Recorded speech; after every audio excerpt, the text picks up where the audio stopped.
Pernah terjadi, kurang lebih terjadi tahun 17-18 Hijriah, di zaman kekuasaan Amir Mu'minin Umar bin Khattab radhiyallahu anhu, dikenal dengan tahun Amwas.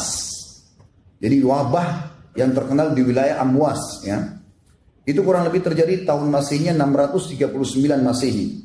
Waktu itu mati kurang lebih 20-25 ribu jiwa kena wabah ini. Dan mereka pada saat itu kebetulan kaum muslimin sedang menghadapi orang-orang Romawi.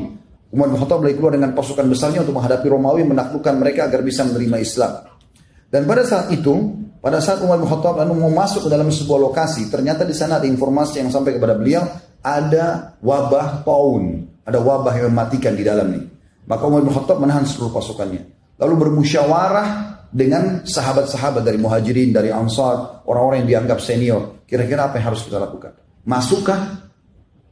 Baru kita tawakal kepada Allah? Kena ya sudah, nggak kena ya sudah? Atau kita nggak masuk lalu kita dianggap lari dari takdirnya Allah?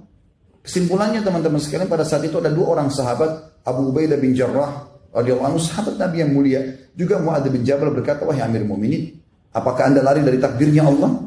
Udah masuk aja, tawakal. Lalu Umar bin Khattab menjawab, mengatakan, wahai Abu Ubaidah, kalau seandainya bukan kau yang ucapkan, artinya sayang kalau kau sampai ucapkan itu, sebenarnya kau harus berilmu. Lalu kata Umar, bagaimana kalau seandainya kau punya gembalaan? Lalu ada dua buah lembah, satu lembahnya itu tidak ada tanamannya, yang satu ada tanamannya. Kira-kira yang mana kau akan bawa gembalaanmu? Ke tanah tandus lalu kau katakan tawakal Allah, atau ke tanah yang ada tumbuh-tumbuhannya? Lalu kata Umar, saya tidak akan masuk. Abu Ubaidah pun tetap ngotot, dia masuk, salaman sama Umar bin Khattab, akhirnya sama Mu'adz bin Jabal masuk dan terbunuh dengan wabah tersebut.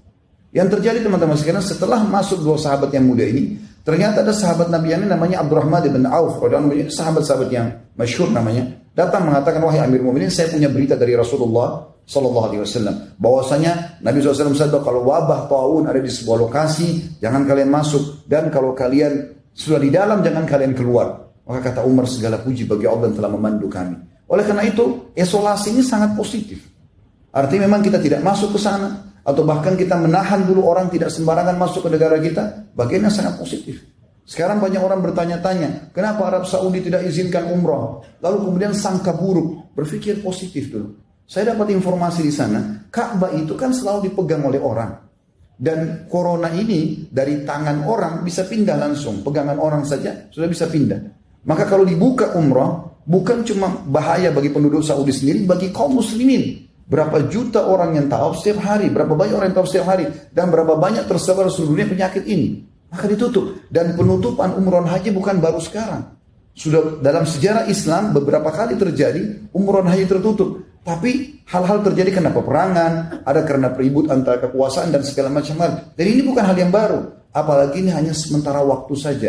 Demi maslahat semuanya. Dan ini ada dalam syariat kita. Oleh karena teman-teman yang tidak punya ilmu jangan banyak berbicara. Akhirnya mendapatkan dosa. Apalagi bahasanya, kenapa pemerintah Saudi? Berarti satu Saudi disalahkan.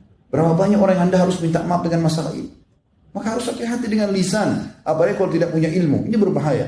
Maka dalam kondisi fitnah seperti ini kita tidak berbicara kecuali dengan ilmu yang benar. Sudah ada betul-betul penelitian baru kita berbicara.